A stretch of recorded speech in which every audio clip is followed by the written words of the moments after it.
go, let's go, let's go. Good morning, good morning, good morning. What's up, world? It's your boy Jack. Quick little check-in, man. Um, I'll just get to it. So here lately, man, I've been having a lot of childhood memories. So those of y'all that don't know, I am 53 years of age, right? I know a lot of people think I'm young, but I'm a little seasoned, right? And that's okay. It's a privilege to get here. I know a lot of people didn't make it here. So I'm grateful for that, but that's not the purpose of the check-in. The check-in is about this. So yesterday I was doing a training, and there's a module in that said training, and it talks about the shoulders on which we stand, and I want to make sure I get that right. Right? What do you mean by that, Jack? The shoulders on which we stand. Um, yeah, a lot of you guys know I have mental health challenges, and experienced trauma over throughout the course of my life, and things of that nature. But how and I'm asked quite often, how Jack, how did you get through that, right? And it just kind of hit me this morning. It was like my childhood, the good part of my childhood, right? Not always the bad part of my childhood. I mean, um, okay, transparent moment, right? So I was raised by an aunt and an uncle. Some of you guys know that, some of you guys don't, right?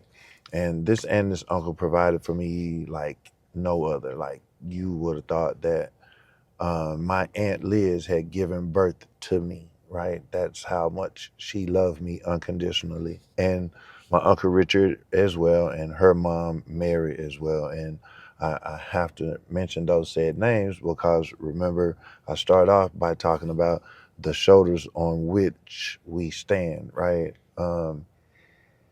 Because I grew up in a neighborhood, I was always isolated, right? Because my family tend to have a little bit more than the other, right? Even though we all lived in the hood, people focus on what you have and what they don't have, right? And I've never openly shared about this, and so this is the first time for everything, right? It was always made a difference. Like they call me the rich kid, and other people call me spoiled, of course, right? And I wasn't rich. We wasn't rich. Trust me, we was not rich, but we wasn't like just starving and doing bad either, right? There was a hot meal on the stove every night, right? I had.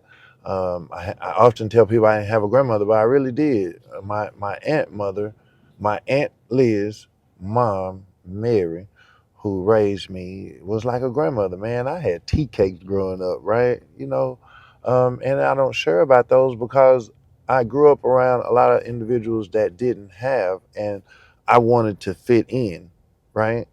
And so I dummied down to fit in, right? Or I wouldn't share parts of my life with people so I could fit in because he brag and things of that nature. Well, this also falls back to the shoulders on which we stand, right? Like, I often tell people about playing sports and my parents not being able to attend my games. Well, one of the reasons, the part I don't tell y'all, one of the reasons is they couldn't attend my games because they were over there busting their ass to make sure I had everything. I went to private school. I had two Easter suits almost every year, right? My aunt was real big on clothes and fashion. That was her thing. And so she was going to make sure her little man, which is what she called me, was going to look like a little man on Easter, right? I've been able to. I can actually say that at the age of 14, I've flown in an airplane to go to California to have a summer vacation, something not allotted to a lot of children of color, right? And again, I don't say this to brag nor boast, but I do them a disservice when I don't honor them, right? When I don't make mention of them.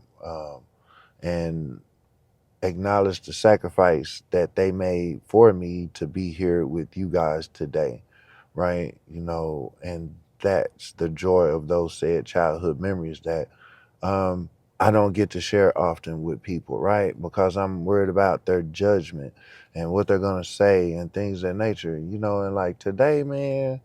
I don't know if I officially hit that age where I'm like, okay, I ain't got no filter. The filter's off. This is what the fuck you get today. You know what I mean? And I don't mean that in a mean, aggressive kind of way, but you know, on the shoulders in which we stand, I've built up quite a few relationships over the years with some people, and people believe in me, and people trust me, and people help me, and things of that nature. And it's because the shoulders, right? I'm standing on the shoulders, right? The predecessors. I often tell people I'm here because of Granny's prayers, right?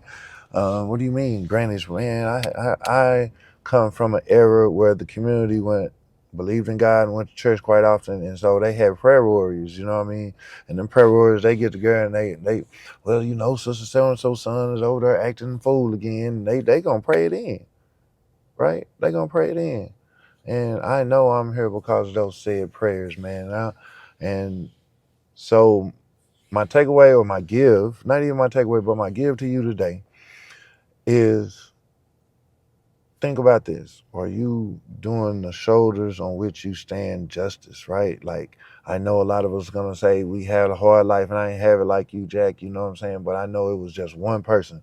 One person, it was a coach, it was a teacher, it was somebody that believed in you enough to encourage you, to inspire you to keep going because you're here with me today. I don't know if that helps you, but it helped me. I want you to have an awesome rest of your day. Trust that God loves you. I love you. Try loving yourself. Peace.